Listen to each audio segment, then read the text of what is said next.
तो देखिए question solve करने के बाद अब हम नेक्स्ट टॉपिक पढ़ रहे हैं जो है कि variation of G with depth. Variation of G with depth, ये हमारा टॉपिक हो गया। तो यार देखिए जो जी है एक्सेलरेशन ड्यू टू ग्रेविटी, इसकी वैल्यू एक्चुअल में कितनी होती है 9.8 मीटर पर सेकंड स्क्वायर। तो क्या ये कांस्टेंट होती है हर जगह?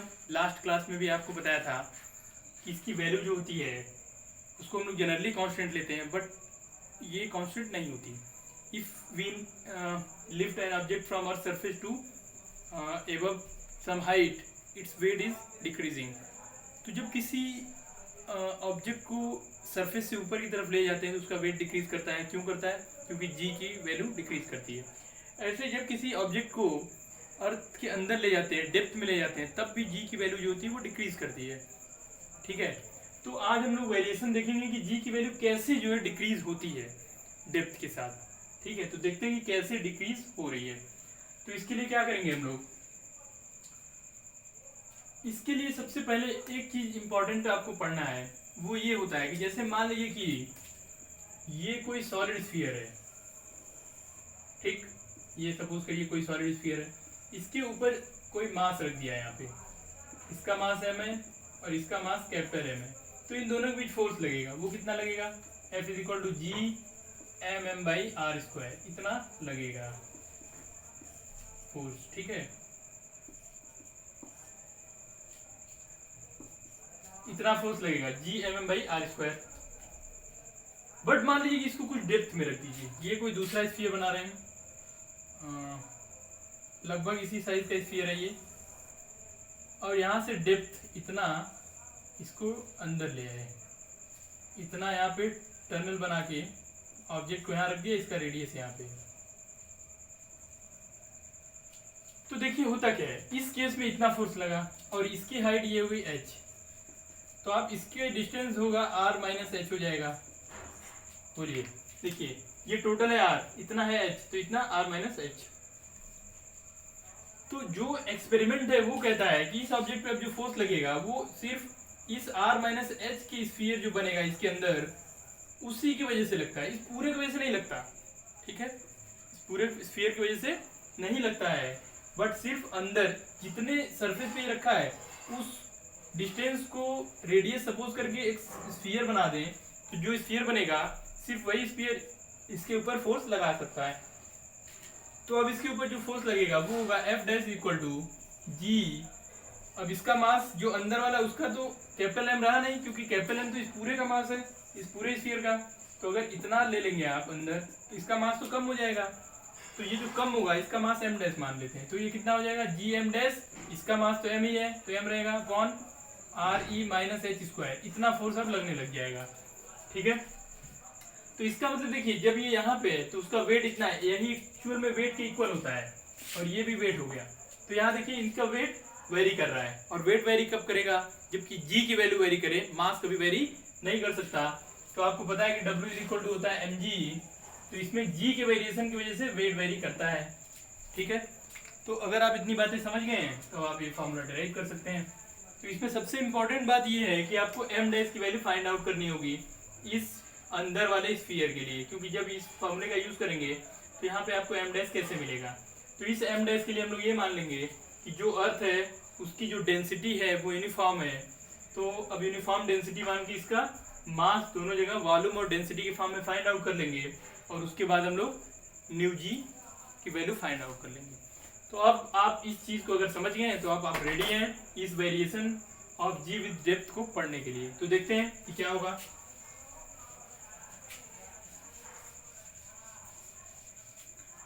Okay then let's start. तो देखिए यहाँ पे क्या होगा, सपोज कर लेते हैं कि ये है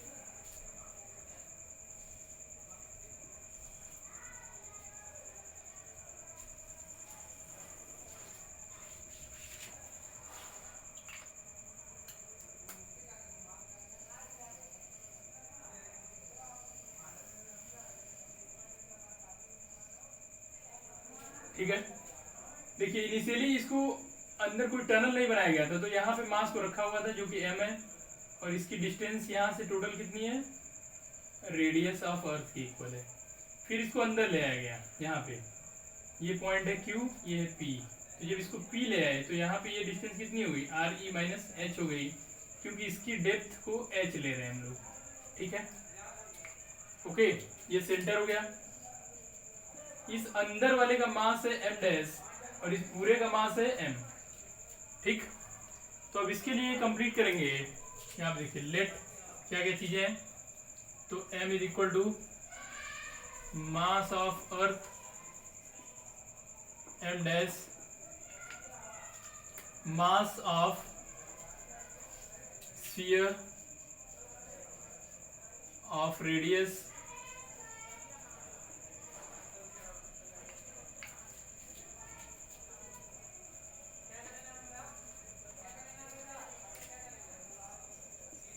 of radius r minus h, r e यहाँ पे लिखते हैं। Rho is equal to density of earth.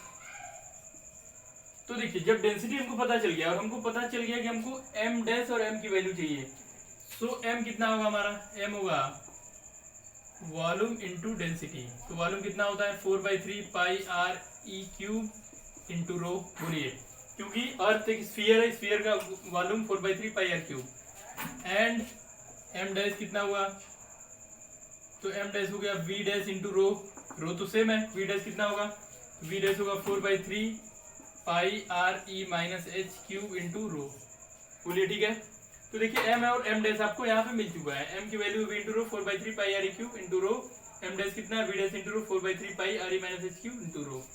तो ये दोनों वैल्यू आपको मिल गई यहाँ पे m और m डैश की। अब यहाँ पे इस पॉइंट पे हम लोग इसका निकाल देते हैं g की वैल्यू और यहाँ पे g डैश की वैल्यू और उसको सॉल्व कर देते हैं। तो देखिए यहाँ पे फोर्स होगा F is equal to g into m by R square. ये कहाँ पे होगा, एट पॉइंट Q होगा। इसी को आप लिख सकते हैं F इज इक्वल टू, तो यहाँ पे यही इक्वल है W के भी, W is equal to F is equal to this.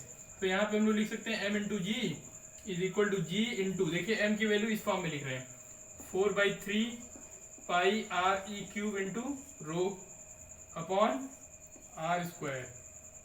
अब ये देखिए यहाँ से कैंसिल हुआ और m यहाँ से कैंसिल हुआ, ये तो m हो गया इंटू m भी बचेगा, तो ये m कैंसिल और यहाँ से r स्क्वायर, यहाँ से r बचेगा। तो g कितना आया, g into 4/3 pi into r into rho. देखिए r e यहाँ से, यहाँ 2 पावर है, यहाँ 3 पावर है, कैंसिल होगा, g into 4/3 pi r into rho बचेगा, m इधर से cancel. Equation number 1। Similarly g dash कितना आएगा देखिए, तो सिमिलरली अगर देखेंगे g डैश आएगा g into 4/3 pi into r e minus H into रो। Equation number 2। अगर आप सिमिलरली देखें तो इतना आ जाएगा। आप करके देखिए, यहाँ पे mg डैश लिखिएगा, यहाँ g into 4/3 pi r e minus H Q into rho into m, यहाँ पे r e minus H square. तो जैसे ही करेंगे सिमिलरली यहाँ पे आपको मिल जाएगा, तो ये है सिमिलरली, ठीक है। g डैश की वैल्यू इतनी मिलेगी, ठीक है। g dash equal to g into 4/3 pi r e minus H into rho, इतना आपको मिलेगा सिमिलरली में, ये g है। तो आपको दो इक्वेशन यहाँ पे मिले, इक्वेशन नंबर 1 और 2। इक्वेशन नंबर 1 और 2 का आप यूज करिए, तो देखिए क्या होता है। इसको इरेज कर रहे हैं हम,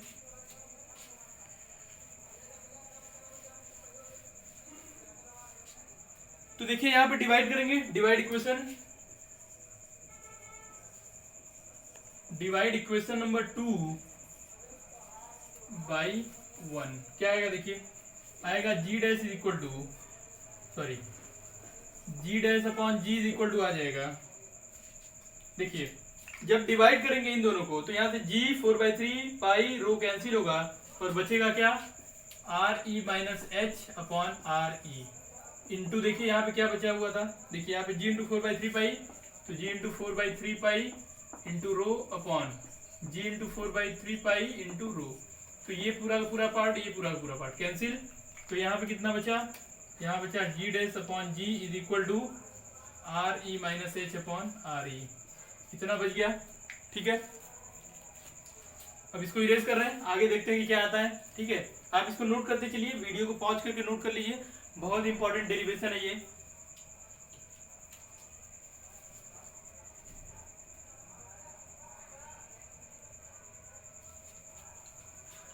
तो यहाँ पे इसको नोट करते चलिए, वीडियो को यहाँ पे पॉज करके इसको नोट करते चलेंगे तो आप चीज़ों को ज़्यादा बेहतर समझ पाएंगे। ठीक है, इसको नोट करते चलिए। और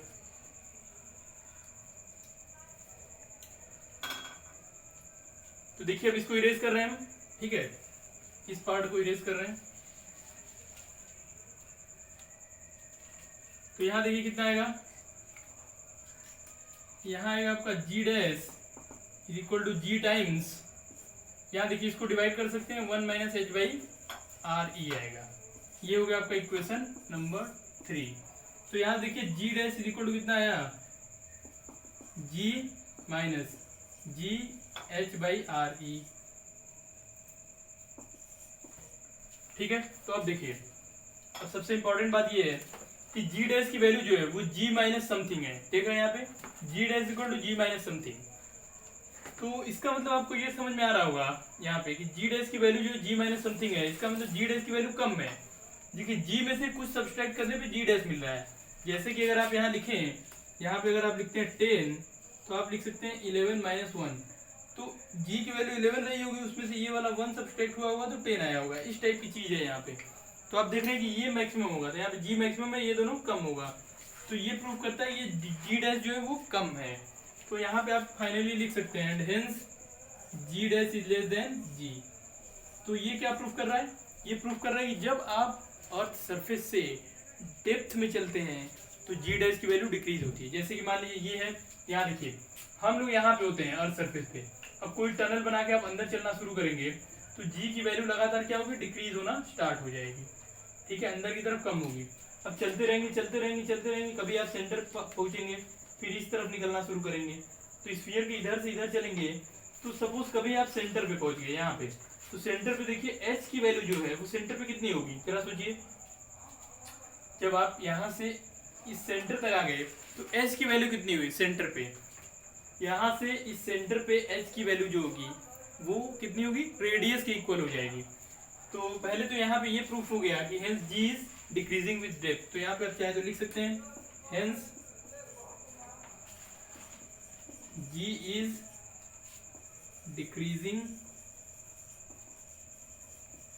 विथ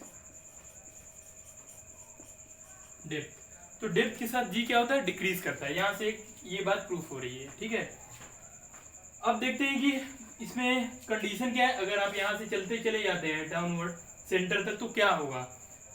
अब देखिए जितना ज्यादा अंदर चलेंगे आप उतना ही ज्यादा डिक्रीज होगा, क्योंकि यहाँ पे देखिए एच की वैल्यू जितनी ज्यादा इंक्रीज होगी ये वाला पार्ट उतना ही ज्यादा इंक्रीज होगा, तो उतना ही ज्यादा यहाँ से सब्सट्रैक्शन होगा।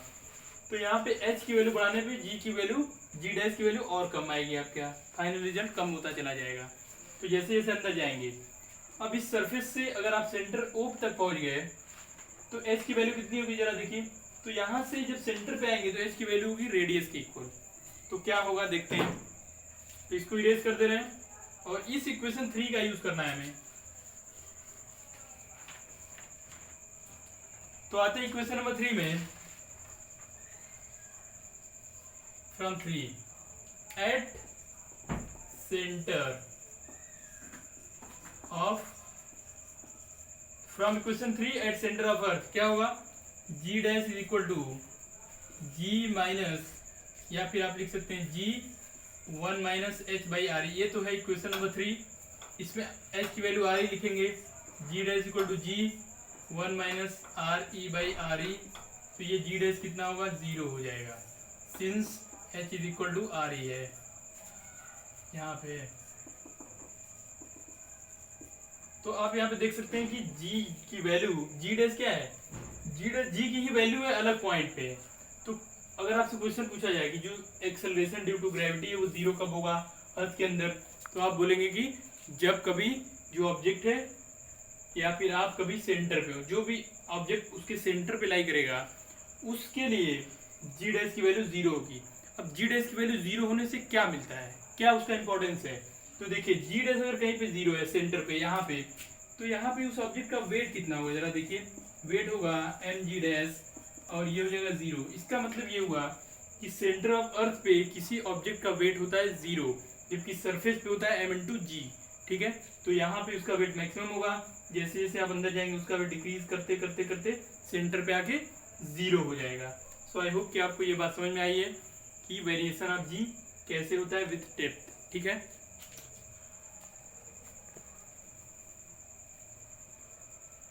तो ये डेरिवेशन बहुत इंपॉर्टेंट है, इसको रिवाइज जरूर करिएगा। ठीक है, कंप्लीट कर लीजिए इसको वीडियो को पॉज करके।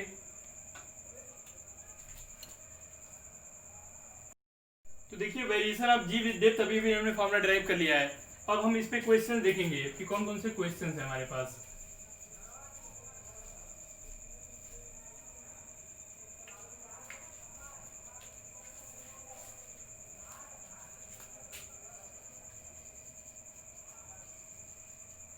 क्वेश्चन नंबर 1 देखिए, डेप्थ से रिलेटेड है।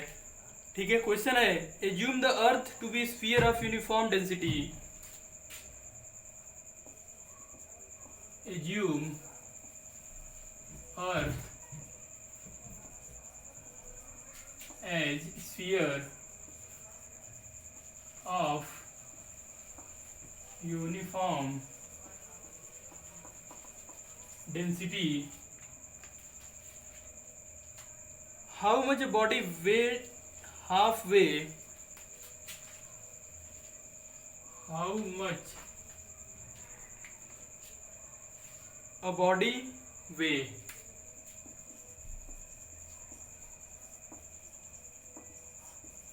How much a body weigh? Halfway down.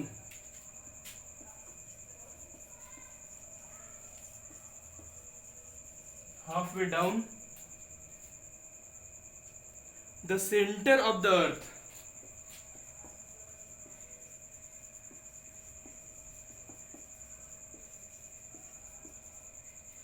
Halfway down the center of earth. If it weighed 400 Newton. If it weighed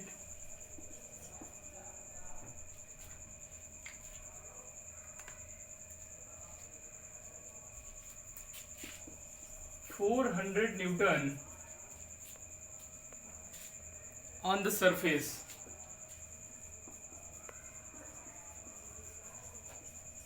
ठीक है, तो देखिए ये है क्वेश्चन। ठीक है, इस क्वेश्चन को आपको सॉल्व करना है। क्वेश्चन की रीडिंग एक बार कर दे रहे हैं, पहले क्वेश्चन को समझ लेते हैं कि क्या है, फिर देखते हैं कि कैसे इसको सॉल्व करेंगे। ठीक है, तो पहले देख लीजिए क्वेश्चन क्या है, ध्यान से देखिए यहाँ पे क्वेश्चन क्या है। Assume earth as a sphere of uniform density. आपको एज्यूम करना है कि जो अर्थ है वो यूनिफॉर्म डेंसिटी की स्फीयर है। Then how much a body weigh, तो बॉडी का वेट कितना होगा half way down the centre of earth, अगर सरफेस से हाफ अंदर चले जाते हैं। If it is weight 400 newton on the surface, surface पे इसका वेट 400 न्यूटन है। तो सोल्यूशन देखिए, सोल्यूशन क्या है, ये है अर्थ सरफेस, सॉरी डायग्राम थोड़ा सा और क्लियर करते हैं।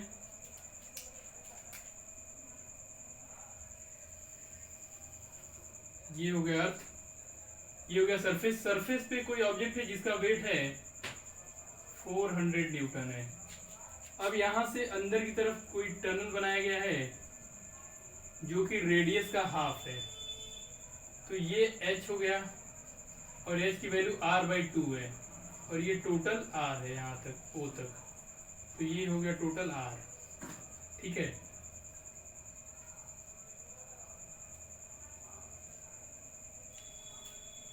ठीक, तो देखिए अब क्या होगा, बोल रहा है कि यहाँ पे इसकी जो वेट है 400 न्यूटन है, ये mg है, और इस पॉइंट पे ये जो पॉइंट Q आ गया आपका, ये सपोज P है, तो Q पॉइंट पे इसका वेट जो W डैश है वो mg डैश, ये कितना आएगा। तो देखिए कॉन्सेप्ट क्वेश्चन का सेम है जैसा कि पिछली बार किया था हमने। हमें पता है कि वेट जो होता है वो सिर्फ g के वैरी होने से होता है, वेट m के वैरी से नहीं, मतलब m तो वैरी करता नहीं, m को कांस्टेंट होता है, तो इसका मतलब ये हुआ कि हमको ये पता चल जाएगा कि क्यू पॉइंट पे जी डैश की वैल्यू कितनी है, तो हम आसानी से वेट फाइंड आउट कर लेंगे। हमको सरफेस पे वेट 400 न्यूटन पता है, तो हम वेट के पीछे नहीं भाग के कहाँ जाएंगे, हम जी पे फोकस करेंगे कि जी की वैल्यू कितनी चेंज हो रही है। तो देखिए सोल्यूशन में देखते हैं कि जी की वैल्यू में कितना वेरिएशन आएगा। तो हमें पता है कि वी नो दैट, हमें क्या पता है, देखते हैं फार्मूला। हमको फार्मूला पता है कि जो जी का वेरिएशन होता है वो होता है g dash is equal to g in bracket 1 minus H upon r e. बोलिए, ये है फार्मूला। जी की जो वैल्यू होती है वो इस फार्मूले के अकॉर्डिंग चेंज होती है, ठीक है। G dash equal to g 1 minus h by r e होगा। अब एच की वैल्यू कितनी है जरा देखिए, एच की वैल्यू रेडियस का हाफ है, तो यहाँ पे एच की वैल्यू लेंगे हम लोग। Since it is given h is equal to R by 2, इतना गिवन है, ये क्वेश्चन में दिया हुआ है कि इतना आपको लेना है, मतलब कि h की वैल्यू r की हाफ है, तो यहाँ पे हाफ लिख देते हैं। तो g डैश कितना आएगा हमारा, g डैश आएगा g 1 minus R by 2 into R. तो ये कितना आया, ये देखिए आर आर कैंसिल, ये हो गया g इंटू 1 बाई 2 हुआ, ये कितना आया g बाई 2, g बाई 2 हो गया। मतलब कि अगर आप r बाई 2 डिस्टेंस पे जाते हैं तो आपको g की वैल्यू, g डैश की वैल्यू जो होगी वो सरफेस पे जितना g है उसका हाफ हो जाएगा, ठीक है। तो सरफेस का हाफ हो गया, तो जब सरफेस का हाफ हो गया तो ये हो गया क्वेश्चन नंबर हमारा 2। अब देखिए हमें बहुत ही आसान है w डैश की वैल्यू फाइंड आउट करना है। यहाँ पे लिखेंगे m g डैश की वैल्यू g बाई 2 लिख देंगे और हम आसानी से सॉल्व कर लेंगे।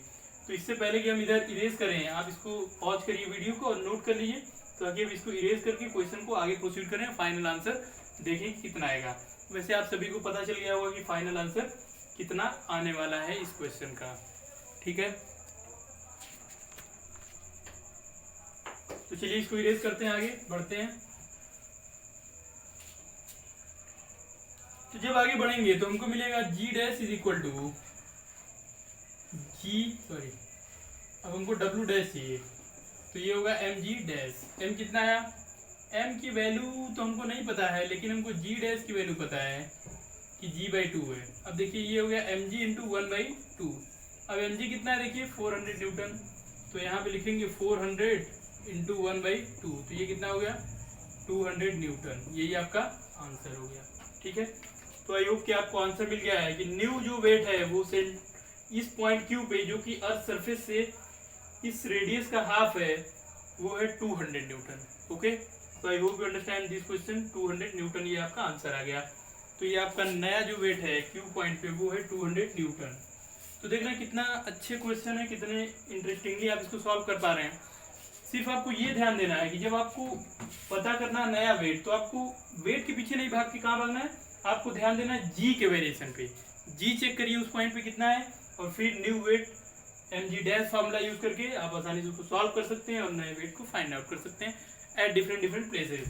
सो I hope you understand this question. These questions are very important actually. Okay, exam में ये सब क्वेश्चन बहुत ज़्यादा पूछे जाते हैं, नए नए वेट कहाँ पे होगा, मून पे कितना होगा, कहाँ होगा, तो उसके बारे में भी आएंगे हम लोग आगे, ठीक है। तो अब चलिए आगे कोई दूसरा क्वेश्चन देखते हैं। तो देखिए नेक्स्ट क्वेश्चन क्या है हमारा,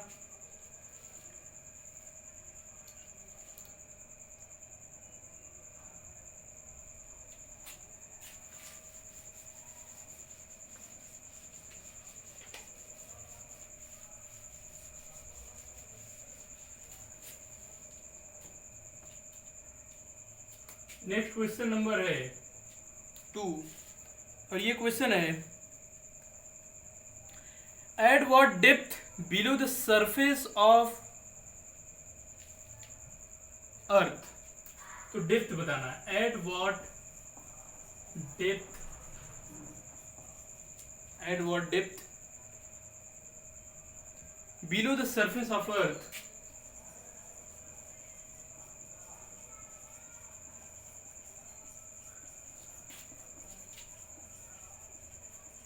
below the surface of the earth does the acceleration due to gravity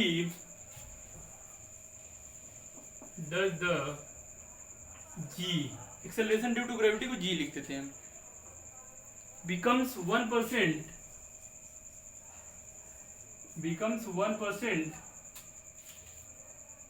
of its value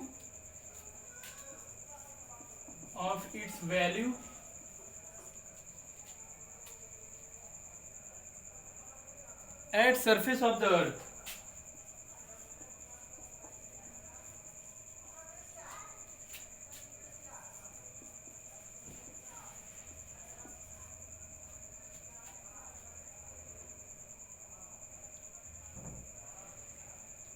Given that r is equal to 6400 kilometre.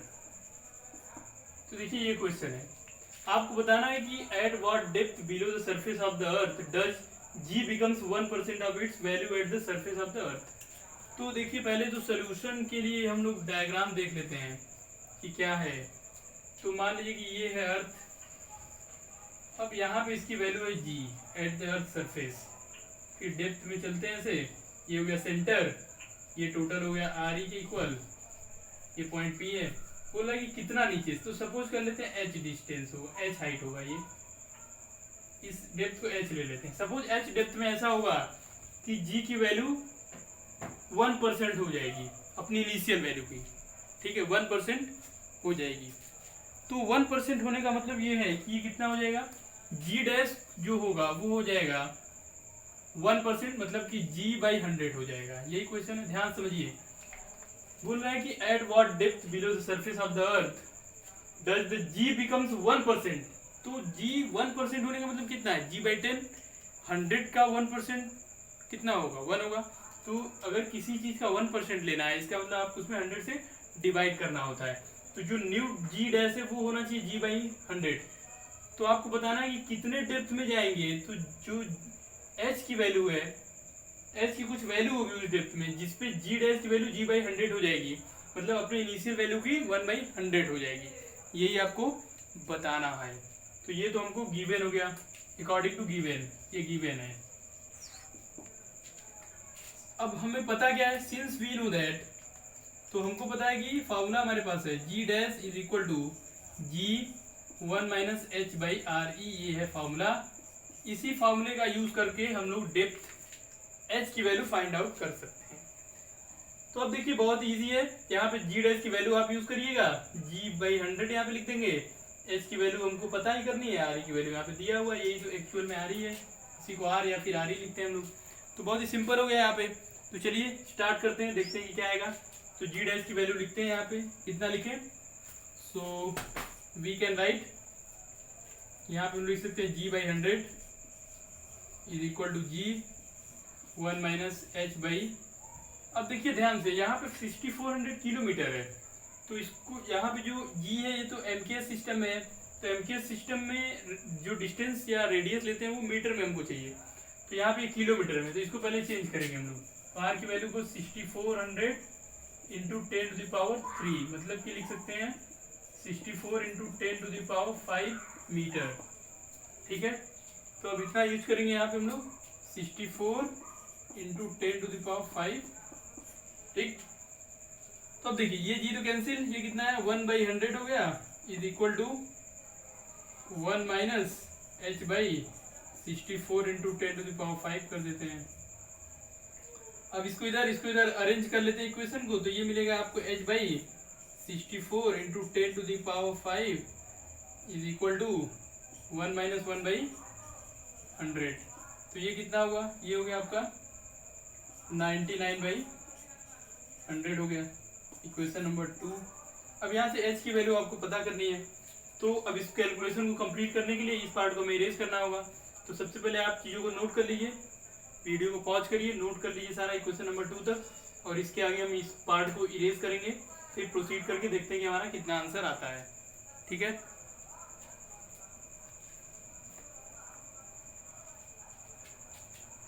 तो देखिए इस पार्ट को इरेज किया जा रहा है, और h की वैल्यू फाइंड आउट करने की कोशिश कर रहे हैं। तो यहाँ से h आएगा 99/100 इंटू 64 इंटू 10⁵। तो यहाँ देखिए 2 पावर कम होगा, h की वैल्यू 99 इंटू 64 इंटू 10⁵ हो जाएगी। इसको मल्टीप्लाई करेंगे आप तो आपको ये मिल जाएगा 6336, ठीक है। तो ये मिलेगा 6336 इंटू 10⁻³ मीटर, ये इतना आ जाएगा। आप इसको मल्टीप्लाई करके चेक कर सकते हैं, 6336 आएगा मीटर में, या फिर इसको आप 6336 किलोमीटर में लिख सकते हैं answer H is equal to. तो आप देखिए कि जब आप यहाँ से मतलब कि सरफेस ऑफ अर्थ से 6336 किलोमीटर अंदर जाएंगे सेंटर के पास, तो ये लगभग 6400 किलोमीटर है। यहाँ देखिए थोड़ा सा इससे ऊपर रहेंगे कहीं, यहाँ कहीं, तो ये जो G की वैल्यू है ये G/100 हो जाएगी। तो आपका आंसर होगा H is equal to 6336 kilometre, यही आपका आंसर हो गया। सो आई होप कि आपको ये क्वेश्चन समझ में आए होंगे, बहुत इंपॉर्टेंट क्वेश्चन है। आपके बुक में और भी क्वेश्चन दिए हुए हैं, उनको जरूर सॉल्व करिए, प्रैक्टिस करिए और आप बेहतर कर पाएंगे। क्वेश्चंस पे आपको कॉन्फिडेंस आएगा कैसे क्वेश्चन सॉल्व करते हैं।